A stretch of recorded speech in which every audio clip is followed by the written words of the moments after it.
and welcome to the 6 o'clock news on Saturday the 19th of August, and I'm joining you live from the heart of White Regis. And in the news this week, a new discharge lounge has opened at Dorset County Hospital. Dorset County Hospital secured a £2 million grant from NHS England as part of plans to expand hospital discharge lounges and ambulance hubs across the country. Discharge lounges are dedicated areas for patients who are waiting for their medication or transport once they have been medically discharged and fit to leave the hospital for home. The funding was used to install a single-storey modular building in front of North Wing Entrance 2 that was pre-made and assembled on site. Now to be known as the Portersham unit, the new building provides a much larger purpose-built space for patients to stay while they are waiting to be discharged, freeing up inpatient beds in the meantime for patients who need to be admitted. It also includes additional flexible clinical space with side rooms and bed bays to be used by other hospital services. Open from 8 a.m. until 8 p.m, the discharge lounge has comfortable seating, recliner chairs, beds and refreshment facilities. The discharge lounge team can carry out final tests and tasks, plus help link families up with local voluntary support for patients as they return home. Landscaping and road surfacing work are still being carried out around the outside of the new building, which will include dedicated parking bays for those collecting a patient from the discharge lounge. In the meantime, patients, staff and visitors can access the new building via North Wing Entrance 1, and anyone collecting a patient should park in the drop-off area between North Wing Entrance 1 and South Wing Entrance 1. Temporary parking bays have been assigned for those collecting patients waiting to be discharged. Now, over recent weeks, a smell of sewage has been a common feature in White Regis. Stop the Stink posters have appeared on some lampposts in Walker Crescent area of White Regis. The smell is extended for quite a distance and can frequently be smelt in Westhill Road and High Street and further afield.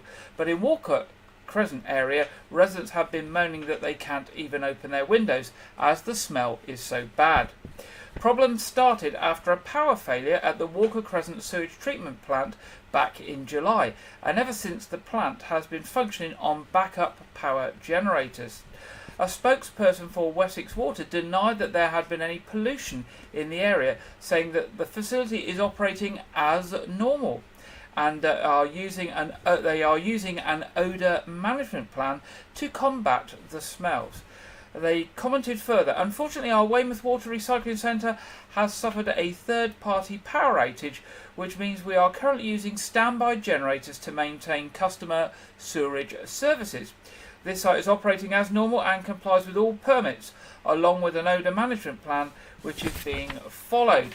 There has been no interruption to customers, water or sewerage services. Residents will notice an increase in activity on site as we work with the electricity distribution company to resolve the problem as quickly as possible." A draft neighbourhood plan has been published for Weymouth. The headlines in the plan say Weymouth needs more affordable housing. Where should that be? And what benefits can development bring for Weymouth residents? These are just some of the important questions that the Weymouth Town Council need help from people who live in the area to find out answers to and feed into the neighbourhood plan for Weymouth. Events will be taking place at various locations across Weymouth in the coming weeks that will give residents the opportunity to go along and find out what the neighbourhood plan is and what a neighbourhood plan is, why it's important to have one, and how people can have a say on the draft plan. Now, drop-in events are going to take place at various locations, and each one will be from 3:30 to 6:30. The first one is this coming Monday, the 21st of August, at the Waverley Community Centre on Abbotsbury Road. Then on Wednesday, the 23rd of August, at the Redlands Community Sports Hub. Then Thursday, the 24th of August, at the Welworthy Sports and Social Club in White Regis. And Friday, the 25th of August, at Preston Village Hall. Now, more information about this is on the Weymouth Town Council website. There will also be a public meeting on Tuesday the 29th of August at Weymouth Town Council Chamber, the new town hall, and that will be from 6:30 to 8:30 p.m. and the meeting is open to anyone who wants to attend. Now, if you search for Weymouth Town Council Neighbourhood Plan on Google, you will go right to the relevant part of the Weymouth Town Council website to look at the draft neighbourhood plan and to get details of those consultation events.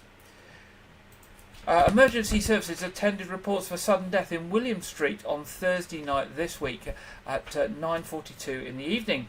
Dorset Police said they received a report of a sudden death of a person at home in the road on Thursday the 17th of August. The death is not being treated as suspicious. They said that paramedics from South Western Ambulance Service also attended the scene. A police spokesman said officers attended with the ambulance service and carried out inquiries on the scene. The death is not being treated as suspicious and the coroner has been notified. The next of kin have not yet been identified and inquiries are ongoing to identify them. Now, Dorset's young people are being thanked for their hard work and commitment in the run-up to this year's exams.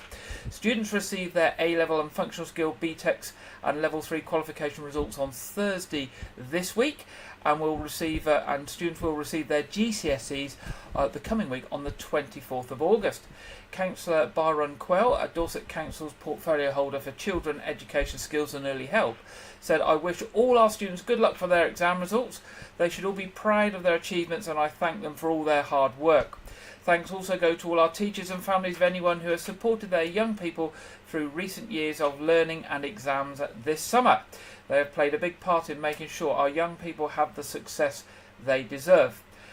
I know that some of our young people may feel worried if things haven't worked out as planned or hoped for, but I say to them, please do not despair.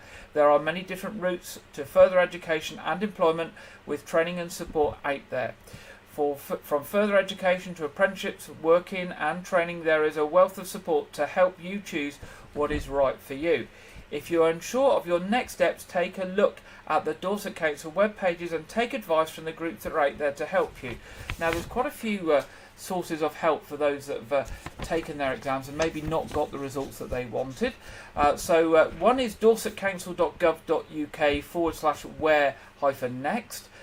There's another one for career information, and that's careerpilot.org.uk. You can also search for Dorset Flying Start. That's another website you can go to. And you can also search for the Amazing Apprenticeships website. Students can also get direct help and direct access to expert advisor via web chat on the National Careers Service or by phoning free phone 0800 100 900, that's 0800 100 900, from 8 in the morning to 8 in the evening on weekdays and 10 a.m. to 5 p.m. on Saturdays. That's if you're worried about what to do next if exam results weren't quite as you wanted them. The National Careers Service is there to help. Free phone 0800 100 900 or search for web chat at National Careers Service and you can talk to them online as well. Now, volunteers and clergy from Dorchester and surrounding areas will be looking after the Churches Together in Dorchester marquee at next month's Dorset County Show. The marquee, which is at Avenue 7, will be hosting the baby changing and feeding facilities, godly play, storytelling for all ages, hands-on eco-display, craft activities, games, a rural information stand and refreshments. The Bishop of Sherborne, the Reverend Karen Gorham, and Salvation Army Major Anne Reid are leading a traditional harvest festival service on Sunday at 11 a.m. at the sheep shearing stand. That'll be behind the church marquee. There will be a retiring collection for Dorset Food Bank. Peter Jenner, children and families worker for Dorset South and West Methodist Circuit, said, "Everyone is welcome. We've got a really exciting range of activities for all of the families, so do head down to the marquee. You will be really welcome." That's at next month's Dorset County Show. Now, Dorset Council is looking for people who would be willing to foster or provide supported lodgings for unaccompanied children and young people. Unaccompanied children are children and young people who have had to leave their home and country and have been separated from their parents or carers. In Dorset, unaccompanied children are cared for by the local authority as children in care. Along with other authorities, Dorset Council have a responsibility to provide a warm welcome and kindness to ensure children have a safe and nurturing home where they can thrive. A large number of young people have travelled for many months before arriving in the UK. Many have experienced difficult and traumatic living circumstances, been separated from their families and friends, and are not having their basic needs being met. Now, you can find out more about providing a home for an unaccompanied child or young person by emailing fostering inquiries, that's fostering inquiries, at dorsetcouncil.gov.uk. Weymouth Town Council's annual summer season fireworks are proving to be as popular as ever, with large numbers of people expected to attend the displays throughout the rest of August. Now, the Pineapple Project, with the help of Weymouth Town Council, has provided a pop-up safe space at the firework nights where young women can access support and guidance, be listened to, seek help if needed, and even charge their phones or get a snack. Launched in November 2022 by Dorset Council, the Pineapple Project has been working closely with local businesses and recruiting community guardians to offer safeguarding for young women in Weymouth and Portland when they are outside of their homes. During these evening events, the Pineapple Project also ensures that young people have a safe route home by checking in with them and liaising with other safety partners if needed. The Pineapple Project's mantra is that all young women should feel safe in the communities where they live. All young women should be given the opportunity to understand their right to safety, and all young women should be able to seek the right support at the right time. This initiative was set up in response to local young women sharing that they had sometimes felt unsafe due to exploitation, peer-on-peer abuse, sexual assault, or inappropriate behaviour. The project has so far recruited guardians in spaces including retail, hospitality, fast food outlets, beauty establishments and community hubs, and it's continuously looking to expand the network of individuals and businesses. Now, if you are interested and would like to get involved and offer support to those that need the Pineapple Project, then you can email thepineappleproject@dorsetcouncil.gov.uk. That's thepineappleproject@dorsetcouncil.gov.uk, or you can phone on 01305 762 400, 01305 762 400. Now, a charity-run boat offering voyages to people living with disability and to those who use wheelchairs is looking for volunteer skippers. The MV Freedom runs day trips out of Weymouth on a purpose-built 10-metre motor catamaran, and you can see it there on the screen. Additional skippers are needed to join the team and provide access to the sea for people living with disability. The vessel can take up to 12 passengers, including carers and wheelchair users, and carries out seasonal daily 2-hour sailings to view the Jurassic Coast. Anyone who is interested and holds a commercially endorsed RYA Coastal or RYA Advanced Powerboat qualification should contact Steve at secretary@mvfreedom.org. That's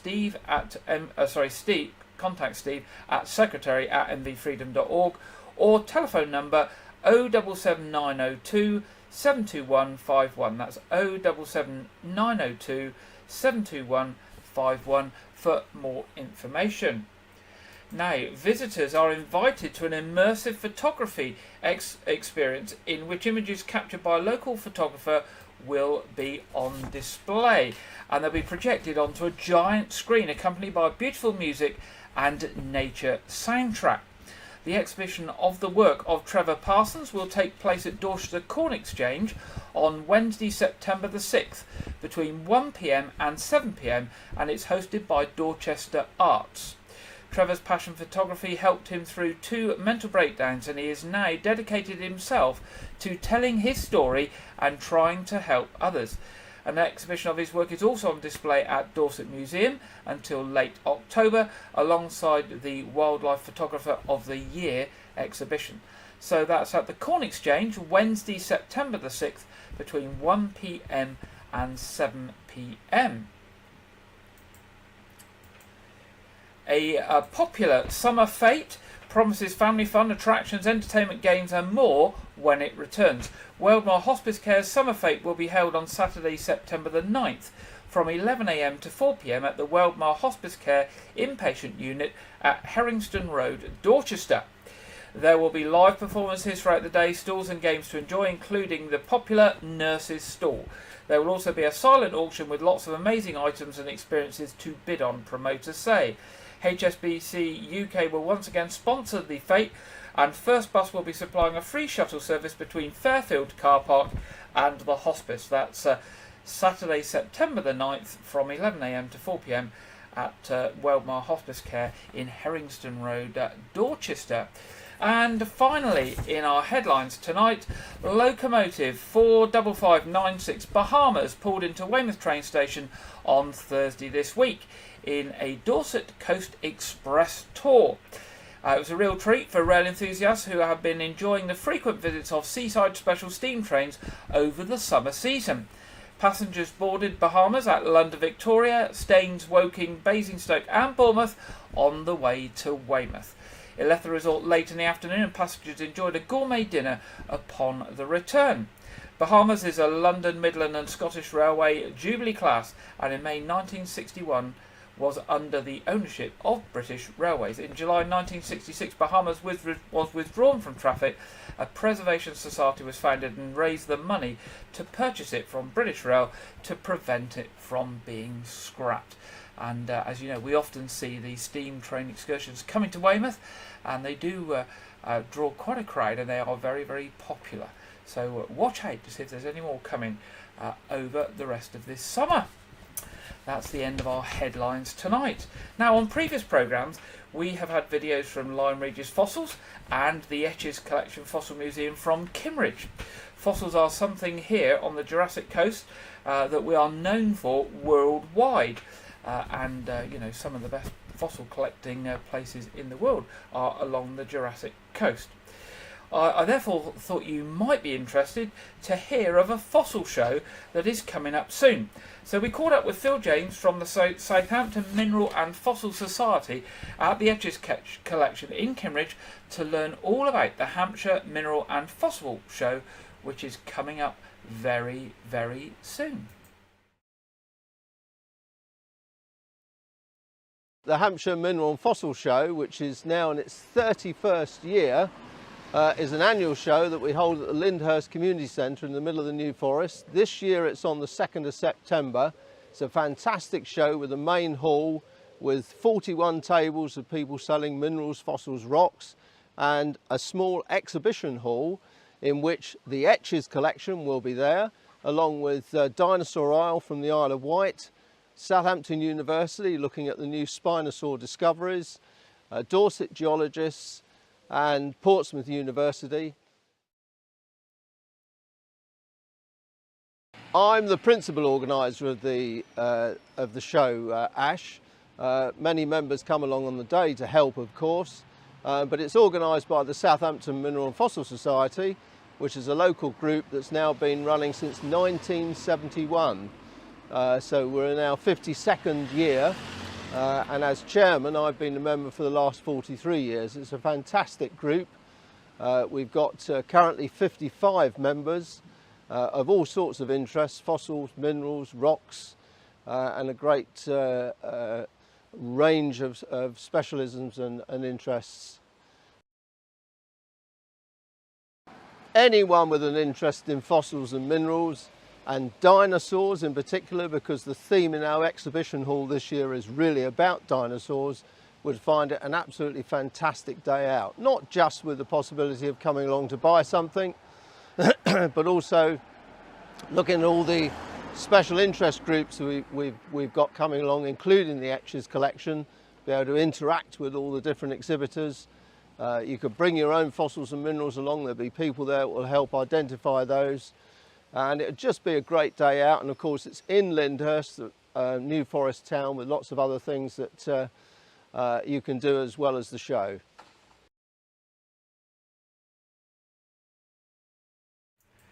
There we go. That is the Hampshire Minerals and Fossil Show.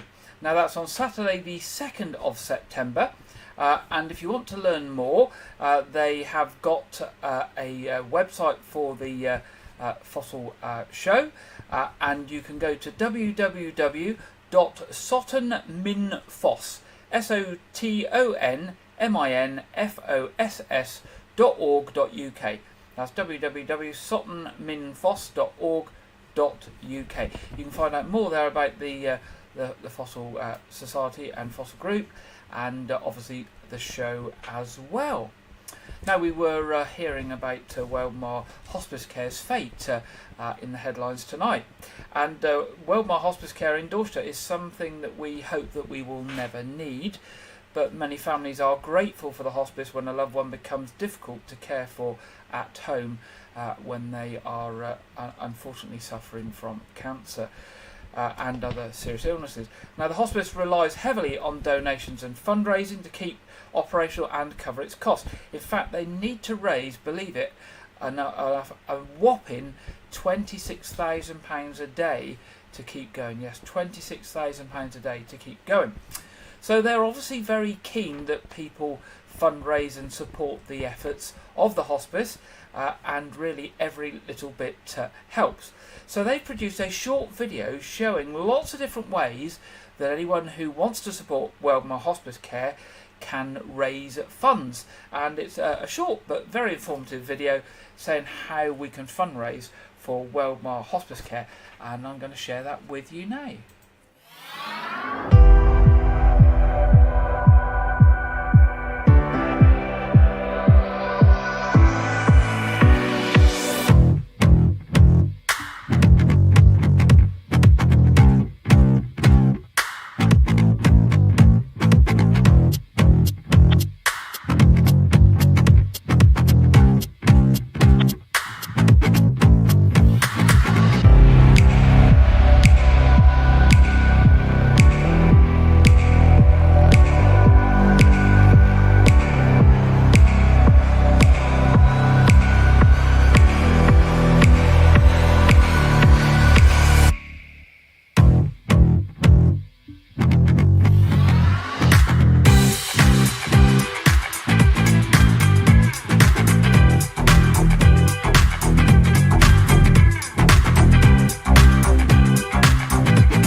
There we go, and as it said there right at the end of the video, the Weldmar Hospice Care fundraising team are there to help you.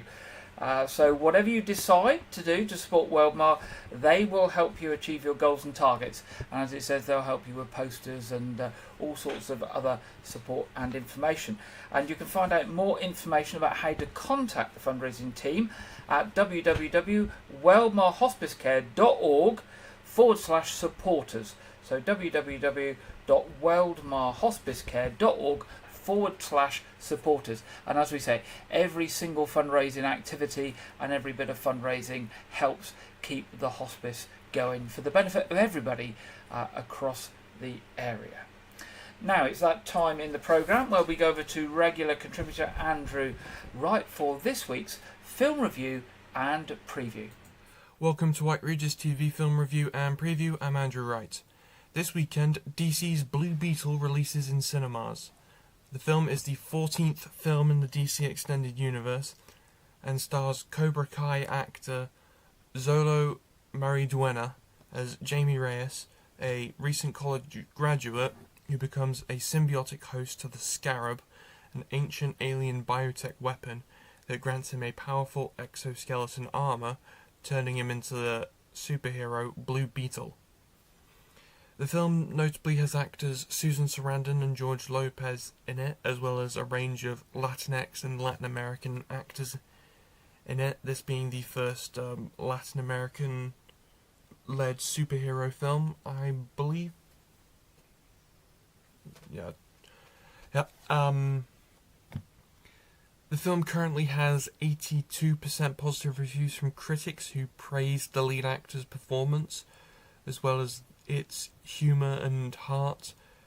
But when I saw the trailer, I criticised it for its lack of originality in moments that are literally stolen from other superhero movies like Iron Man and Spider-Man Homecoming. It's been confirmed by producers that this iteration of Blue Beetle will have a place in the upcoming rebooted DC universe from James Gunn, and plans are most likely going to move forward once the dual strikes have concluded, which the Writers Guild are currently in renegotiations at this time. Blue Beetle is in cinemas this weekend, courtesy of Warner Brothers Discovery. This morning of recording this, I did hear a very good review for it, so that's a bit more optimistic for me. Last week, Gal Gadot's new action film, Heart of Stone, released on Netflix. The film stars Gal Gadot as Rachel Stone, a top-secret international spy who goes on a dangerous mission to protect a mysterious artificial intelligence system known as the Heart. The film is directed by British director Tom Harper and also stars actors Jamie Dornan, Sophie Okonedo, Alia Bhatt, and Matthias Schweighöfer. Now, critics and audiences alike have been giving this film negative reviews, and I'm one of those people. I thought it had a good visual look, and it was an interesting idea, and definitely worthy of a franchise, but the script just lacked a decent structure. The actors had no energy in their performances. Like they might as well have just been reading blankly words off a page. And this is the film that made me realize that Gal Gadot, most famous for her roles in Wonder Woman and Netflix's Red Notice, she has no range of ability as an actor. She pretty much just plays every role all the exact same way. I gave this film 2.5 stars out of 5. It's currently streaming now on Netflix. That's all I have for this week, but be sure to check back next week where I will talk about Netflix's live-action One Piece adaptation. Now back to Gary in the studio. Thank you very much there, Andrew, for that. We'll be back with Andrew next week. It's time in the programme now to see what the weather has in store for us this weekend. And we go to the Met Office for the UK forecast, this week presented by Greg Dewhurst. Here we go. Hello there. Storm Betty is starting to ease now, brought some heavy rain and strong winds across the country over the last 12 hours or so. And we can see on the bigger picture, it's still nearby, so still bringing some quite strong winds across the northwest of the UK. But as we move through the weekend, high pressure trying to build in from the south, so really starting to settle things down. So looking at the picture for the rest of the day, and it's a bright picture across much of England and Wales. There'll be a fair amount of cloud, but some sunny spells breaking through, 1 or 2 light showers, but most places dry. Staying quite windy across northwestern parts of the UK, around the coast of Northern Ireland, northwest Scotland in particular. Particularly across Scotland, we still have the risk of some more persistent rain here, but most places dry with some sunny spells developing. And temperatures in the sunshine starting to lift, 24, 25, possibly 26 Celsius towards the far southeast. A little cooler towards the northwest where it is still breezy, highs generally around 20 or 21 degrees. As we move through the evening time, a fine end to the day for many before dusk, and then clear spells developing as we head into the early hours. It still remains fairly brisk around northwestern coast, but generally overall, most places dry, 1 or 2 showers possible, and despite the clear skies, temperatures will remain in double figures, 14, 15, 16 Celsius. Another fairly warm start to Sunday morning, but lighter winds Sunday morning compared to Saturday. Sunny spells across much of the country, though showers will start to develop as we move through the morning and then into the afternoon, just become a little bit more widespread. But lots of places will stay dry. The showers most frequent across the far northwest of the country, 1 or 2 of them heavy, but generally winds overall a little bit breezy towards the northwest, but lighter compared to Saturday. And temperatures fairly similar as well, reaching the mid-20s towards the southeast, the low 20s further north and west. So overall, a fine end to Sunday as well. Some sunny spells ahead of dusk and then turning quite clear as we head into the early hours. The low pressure system just starting to creep a little further into the far northwest, which will start bringing some showery rain to the beginning of the new working week across the northern parts of the UK. Further south and east with high pressure nearby, it will be dry with plenty of sunny spells and fairly warm as well, though just as the week goes on, temperatures just start to slide a little. If you'd like more information on the weather where you are for the next few days, you can follow us on our social media channels. See you again soon. Thank you very much there, Greg, for the national weather forecast. And looking at the week ahead down here on the south coast, what have we got this week? Well, here we go. We have sunshine, we have a bit of cloud, we have some rain tomorrow and Monday according to my chart, and again on Thursday. But otherwise it looks to be sunny spells and relatively warm. So let's hope that's what we get this week down here on the south coast. Right, moving to the What's On section, coming up at Weymouth Pavilion, 20th of August this week, in fact tomorrow, Fireman Sam. 25th of August, Hits Out of Hell, the Meat Loaf Songbook. 26th of August, Robbie Williams tribute. 27th of August, Back to Bacharach, the best of Burt Bacharach. 1st of September, Calling Planet Earth, that's 80s pop music artist. 2nd of September, Lipstick on Your Collar, that's 50s and 60s music. And 8th of September, This Is Elvis. I guess you can guess what that is. Now, there's lots more things happening at Weymouth Pavilion. I've just picked a selection there. More information is available online at weymouthpavilion.com, where you can also buy tickets, or you can buy tickets from the over the telephone from the box office direct on 01305 783 225. Coming up at the Knowth Fort, 26th of August, Fort Fest, open air concert of local bands. 1st of September, artillery. There might be supposed to be the 10th of September. I've got a 1 and a little 0. So it's either the 1st of September or the 10th of September. Artillery display team. I will correct that for next week. 24th of September, Pause for Thought, the dog show. 1st of October, Family Science Festival. 7th to 8th of October, Pirate Weekend. More information on all of that on the Knowth Fort website, knowthfort.org.uk. Now turning to Arts Reach, 22nd of August, 7 p.m. The Jabberwocky and Other Nonsense by Cav 2K Theatre at Fontwell Magna. And if you don't want to go as far as Fontwell Magna, Dorchester Arts have got the same show this week in Dorchester at Maunbury Rings on Wednesday the 23rd at 6 o'clock. So you can either go to Arts Reach website, or you can go to Dorchester Arts website. You've got a choice of Tuesday or Wednesday for the Jabberwocky and Other Nonsense. Now, there will be a summer art showcase. The Artway Summer Exhibition at Weymouth Baptist Church starts today and runs through to the 28th. Open daily from 10 a.m. to 4 p.m. Entry is via Custom House Key, and there will be 25 local artists with their work on display. Turning to church services, tomorrow 9:30 at All Saints Church, White Regis, and 11 o'clock at St Edmund's Church, Weymouth. Other programmes are on this channel. A Year Gardening with Clive Gray, the mid-August edition, will go out tomorrow at 4 p.m. and will be repeated on Friday at 7 p.m. And of course our weekly Saturday evening quiz will be on this evening at 7:30. In just under sort of 50 minutes or 55 minutes. The stream will go live about 7:15, so you can be sitting comfortably ready to start promptly at 7:30. That is free. It's designed to be family friendly, community friendly for everyone, and all are welcome to join. Now that brings us to the end of another programme. Hope you have a good weekend ahead and the rest of this week, and the weather isn't too bad.